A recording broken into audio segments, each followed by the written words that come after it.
In November of 1996, a private salvage group discovered a shipwreck off the coast of North Carolina.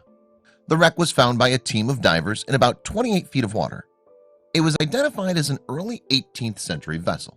It quickly became clear that this wreck, a mile from Atlantic Beach near Beaufort Inlet, had quite the interesting past.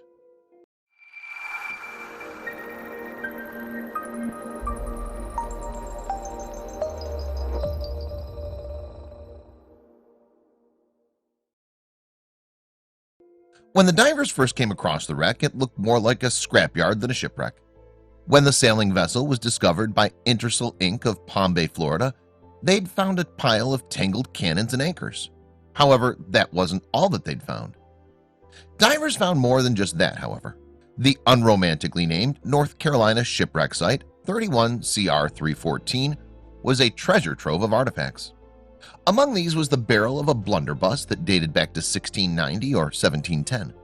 There were also a number of cannonballs and a sounding weight. Most importantly, they discovered a bronze bell with the date 1705 inscribed on it. That confirmed the age of the wreck. In the fall of the next year, a team from the Underwater Archaeology Branch of North Carolina Office of State Archaeology started to systematically survey the find. During the first expedition, the team brought up some cannons, pottery, and a pewter plate. However, the wreck still held more secrets. The Intersal team was certain that they'd discovered the wreck of an infamous ship, none other than the Queen Anne's Revenge.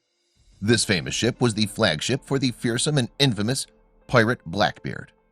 However, the archaeologists from the North Carolina State Archaeologist weren't as sure. However, more and more evidence mounted to make it clear that this had in fact been the infamous Blackbeard ship. This was also why Intersal had been scouring the area near Beaufort's Inlet. They'd been hoping to locate this legendary ship. The spot had been chosen as a result of Intersal's president, Phil Masters. David Moore, a maritime archaeologist, also added his input to the project. Through their search, they discovered historical documents that gave them a good idea of where to look. The documents had given plenty of details surrounding the location of where the ship had been wrecked. Among the documents was an account by Blackbeard's fellow pirate, Captain David Harriet. In 1997, David Moore wrote a study, A General History of Blackbeard the Pirate, the Queen Anne's Revenge, and the Adventure. He quoted Harriet, who personally witnessed the wrecking of Queen Anne's Revenge. In fact, Harriet's own ship, the Adventure, also got wrecked during the same event. Harriet's document stated that Teach's ship, Queen Anne's Revenge, run aground off the bar of Topsail Inlet. Blackbeard, also known as Thatch or Teach, mounted a blockade of the Charleston Harbor in North Carolina during May of 1718. During the blockade, another pirate had described a ship trying to enter the Topsail Inlet, which is now known as Beaufort Inlet. So a combination of the artifacts discovered and their known dates, plus the historical documentary evidence, made a strong case for the shipwreck being Blackbeard's Queen Anne's Revenge. And finally, 15 years after the discovery was first made, North Carolina state officials confirmed in 2011 that that was indeed the case. So, who was Blackbeard? Well, we actually know very little of his background before he came to prominence as a pirate. He's believed to have been born around 1680, somewhere near the English seaport of Bristol. Even his real name is unclear. It's likely he was either Edward Teach or Edward Thatch, but we can't be sure. Edward Teach is the name he's most commonly known by. Before turning to piracy, it seemed likely that Blackbeard was a sailor based in Jamaica. He may have been a privateer who fought in the War of Spanish Succession, which ran from 1701 to 1704.